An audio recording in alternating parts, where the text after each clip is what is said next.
Hey guys, this is Saad Ayub, This is Katrii. and we are here to talk about our brand new release, Shadow, the process, how we collaborated, and the backstory behind it.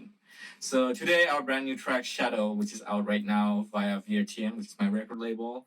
I want to give a big shout out to all the early adopters who supported by downloading and supporting the tracks.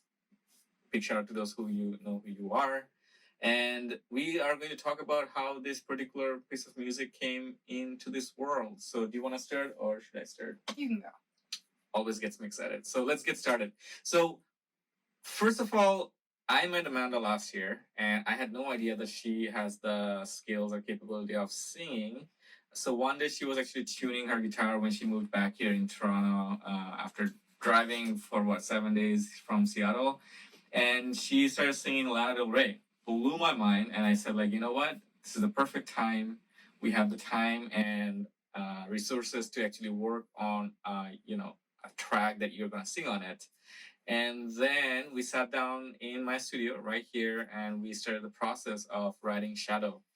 My side of the stories with Shadow is that I want to. That particular point of time, and even still, is I am very heavily, a big fan of the sound of Afterlife, Tale of Us, and that whole Euro house movement that's going on right now.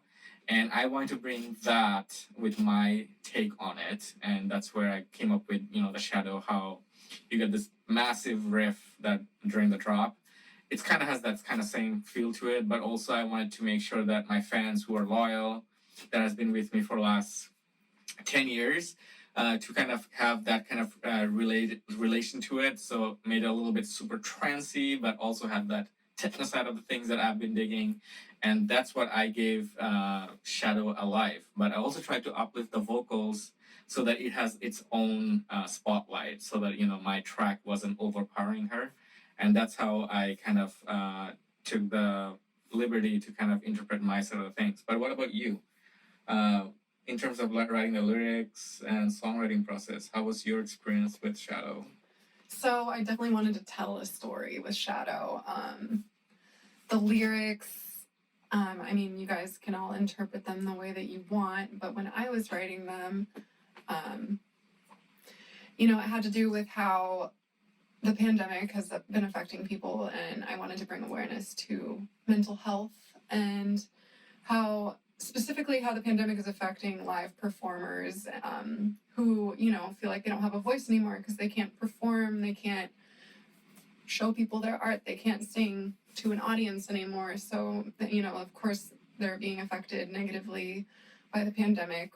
Their mental health is, at a low right now. And so I wanted this song to kind of symbolize that and let all those people know that, they're not alone and we all feel this way. And there is a light at the end of the tunnel and we're all going to get through it. You're not the only one that feels this way. Yeah, I'm still feeling the whole COVID fatigue, but hopefully it gets over soon, right? Talk about the lyric process. How did you write the lyrics? How did you come up with that?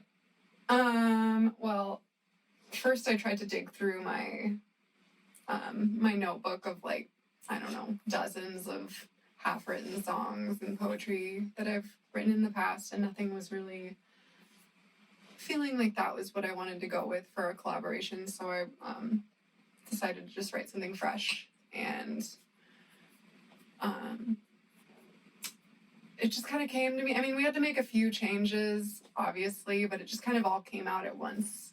It was actually very easy and natural to write this song. It's not always that easy. Remember that funny part when you came up with the first part was like a ghost, and we laughed for days. Yeah, instead of like a shadow, it was originally like a ghost. But whenever I sang it, I felt silly. Like I sounded like a weird valley girl when I sang it. I don't know, sounded like a ghast. Like a ghost. So shadow worked better. Yeah, it was fun.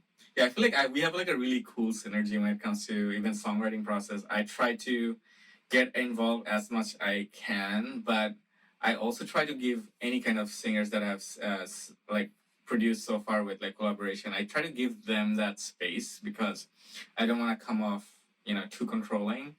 But it's fun to write with you because you're here and we have that access. But it's also actually sometimes it's important to give you the space to kind of like write your story, and that's how I find like I always find that synergy with vocalists, like Richard, Christina Soto, for example, or Jaren, they're the same way. Like we try to give each other like kind of feed off each other's energy, and I feel like Shadow had that opportunity too because she wrote most of the part of the songs, and I kind of like switched a couple of words to make sure it stands out a little bit more for the mass appeal. Because end of the day, when I'm writing a vocal track, I want to give it as much flexibility as possible for the audience, rather than when I'm writing, say, a techno track or an instrumental trance track. I try to tell my story. So I think you guys are gonna like this, and I hope you guys like it. So the track is out right now. Where can they get it? Beatport, Apple Music, Spotify. What else? Yeah, so they're the ones. So Shadow is out right now, and I hope you guys like it. And actually, we are so excited that we already finished the follow up, which is also gonna be coming out soon on our good friend Paul Van Dyke's label, Vandit. Keep an eye out for that as well. And there's a lot more coming up between both of us. Stay tuned. We're just being super inspired in the studio. So Can't yeah, stop, won't stop. stick around and see where our musical journey takes us. So again, Shadow is out now, and I hope you guys enjoy it. I hope you guys like it. So that's good for